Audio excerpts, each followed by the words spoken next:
Mirna roka, zbranost, ostro oko, natančnost. Vse to so lastnosti, ki jih morajo imeti mladi tekmovalci v poklicnih spretnostih.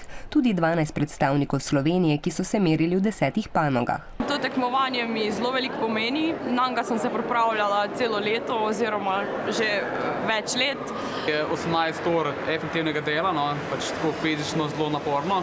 Jaz priporočam tudi poklic vsakim, ko ima žilico za ustvarjanje, ko bi se rad naučil nekih novih spretnosti. Obiskovalci, med katerimi je bilo veliko osnovnošolcev, so poklice lahko preizkusili tudi na delavnicah. Všeč mi je bilo lesarstvo in to ročne spretnosti, če ne pa tudi frizerstvo. Jaz sem sprovala delavnico, se pravi pekarska. Ni mi ne vem kako šlo, vendar je bilo zabavno. I'm programming. I think it's easy. Sem probala šivanje, sem probala risati tukaj, ko sem imela te izdelke.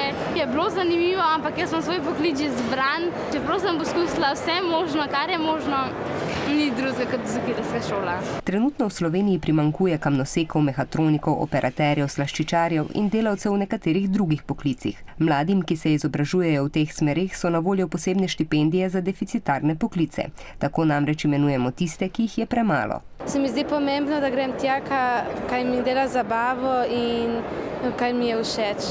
Da je dobra šola, pa da bom imel dobro plačo, da mi bo ta poklic všeč.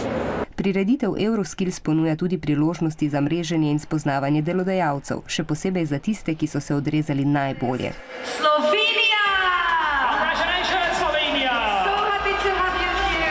Kot denimo Žiga Simončič in Martin Dagarin, ki sta v panogi informatika IKT osvojila bron. Ta medalja odpira mnoga vrata v moji karieri. Nisi samo eden izmed množice, ampak si eden izmed redkih, ki pride do tega visokega nivoja. Naslednje tekmovanje bo čez 2 leti gostila Avstrija.